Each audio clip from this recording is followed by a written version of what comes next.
चळवळ काय असते आणि क्रांती काय असते समाजात करणं, हे सगळं मी लहानपणापासून जवळून बघितलेलं आहे.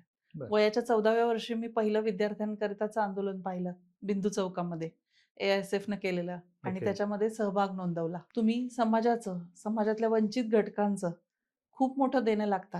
ही आई-वडिलांची शिकवण होती पहिल्यापासून. माझ्या वडिलांची इच्छा होती, की मी वकील व्हावं. मी मोठा वकील व्हावं. 2008 पासून आम्ही रेड लाईट एरियामध्ये काम करायला सुरुवात केली. बरं. तिथे एक पाळणाघर चालवलं. काही महिलांना तर आम्ही अवयव त्यांचे शिवून त्यांना त्यांच्या त्यांच्या देशांच्या ताब्यात दिलं. बापरे! पण जो त्रास झाला, तो खूप झाला मला तिथे. आजही त्यांना तीच परिस्थिती आहे? सोडवताना तिथे गुंडांच्या टोळ्या असतात. बरं. त्या महिलांच्या अवतीभोवती. त्या महिलांनी तिथून निघून जाऊ नये म्हणून. हं. तुमच्या कुटुंबाला थ्रेट येतो. त्यांच्या गालाला दाताचे वळ असायचे चावलेले. त्यांचा कान चावलेला असायचा रक्तबंबाळ. बापरे! त्यांच्या शरीराचे लचके तोडलेले असायचे. हातावर मारलेले वण असायचे, काळे-निळे.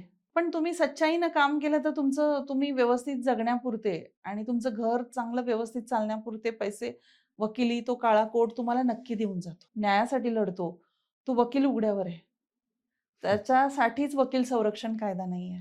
पण मी असं म्हणेन, की पेन्शनची गरज वकिलांना आहे. मी पसंत केलं, की मी जिल्हा न्यायालयात काम करायचं आपण. ट्रायल कोर्टात काम करायचं. बरं. क्रॉस घेणं, प्रोसिजरल लॉ चालवणं, हे सगळं माझ्या आवडीचं काम मी स्वीकारलं. काम करण्यासाठी अनेक तालुक्यांमधून मुली येतात. त्यावेळी बाररूममध्ये आल्यानंतर, कोर्टात आल्यानंतर त्यांना बसायला बाररूम सुद्धा नाहीयेत. बरं. पावसात भिजून आल्या तर त्यांना चेंजिंग रूम नाहीयेत. एखादी बाथरूम आहे जी गळकी असते, पाणी गळत असतं तिथं. स्ट्रगलिंग पिरियड हा माझा सुद्धा होता. प्रत्येक वकिलाचा असतो. स्त्री-पुरुष दोघांचा समान असतो. बरं. पोलिसांकडून तेवढी मदत वकिलांना मिळत नाही. ते 36 चाच आकडा असतो म्हणतात पोलिसांचा आणि वकिलांचा. नेहमी होतं ते.